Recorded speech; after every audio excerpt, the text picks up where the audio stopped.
Hey YouTube, it's been a while, but I am back with another review. Just finished watching Malcolm and Marie from Netflix, and I had to hurry up and watch because it's been out for like a week, and I kept seeing all these bad reviews. And I'm the type of person I really don't like listening to other people's reviews until I have seen the movie, because I don't want to be swayed by any means at all. So the Malcolm and Marie movie is in total black and white the whole time, and it takes place in their house that they share together.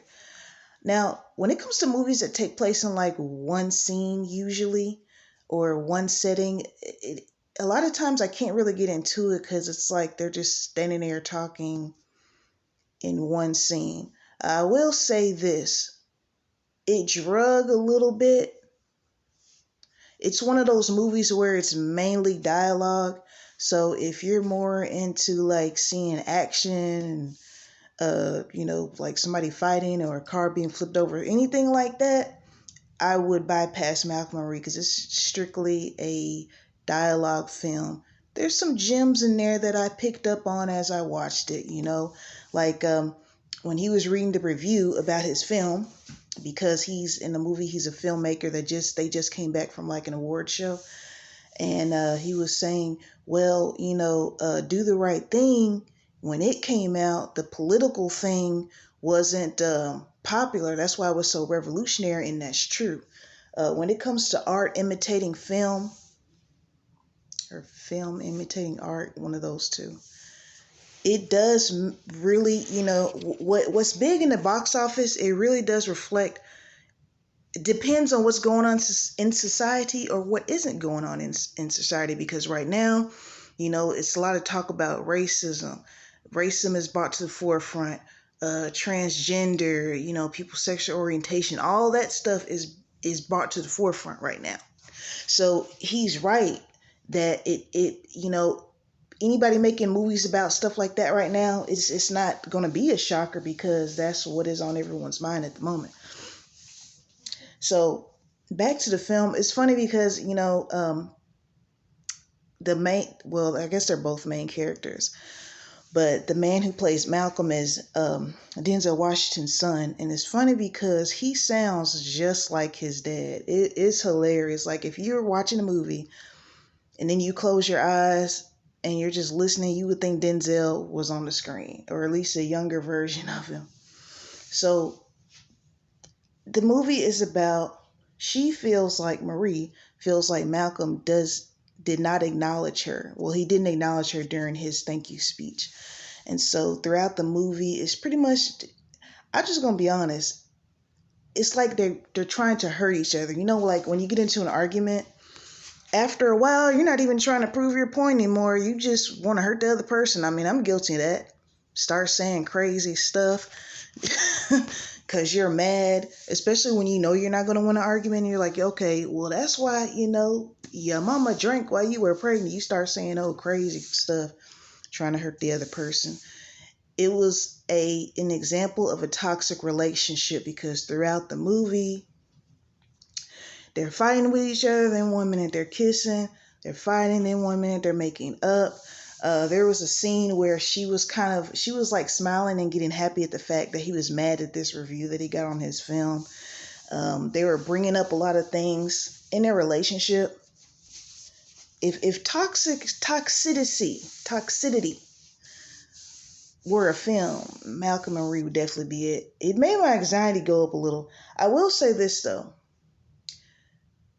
I feel like movies that have dialogue where it's just in one setting like that, I guess I can't say it's one scene because they were moving throughout the house, but they were in the house the whole time, minus a few parts where he was running outside looking for her. I feel like the dialogue only thing works better in theater with a live audience, because when you're at home, your attention span is shorter. You got your phone out, you got the TV there. You could be watching on your phone, you could be watching on a laptop, whatever. but there's still more distractions at home. Whereas when you're in a theater, you have this loud sound of people talking. You have live people in front of you moving around. So I think you can get away with just a bunch of talking for an hour and 40 minutes in a theater setting. I'll say this is one of those movies where you have to watch it more like a piece of art than a normal film, because it was shot beautifully. You know, Zendaya looked beautiful as always. And I can't believe I forgot his name. Denzel Washington's son. I'm going to do better about getting my notes together before I jump on here. And excuse the tired look. It's like 1 o'clock in the morning, so I'm no makeup, headed to bed look. But anyway, like I was saying, it's shot nicely. I like the noir look. I think that's how you say it, Noir, French for black. The darkness of the film, the nice little smoky touch. It's just kind of like, you know, Spike Lee films are very unique. You have to watch it like you would watch a Spike Lee film. It's very unique. The way he chose to do shots, shooting different scenes, that's how this film is. You can't watch it like a normal film.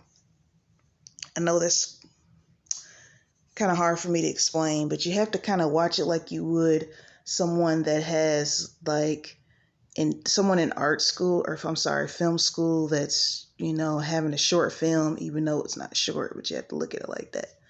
Overall, performance-wise, I think they did great.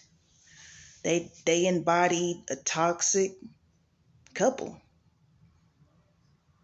who in the limelight look good together, but they go home and want to scratch each other's eyes out. So I think that story is good. Like I said, it drug a little bit for me. I do like a little more action. I love dialogue, but I need like some plot twist or something going on. I think I've mentioned that before in one of my other videos. But anyway, yes, for those of you that haven't seen it, it is on Netflix. I believe it's still trending, Malcolm and Marie. Y'all dropping them comments. Let me know what you think about the movie.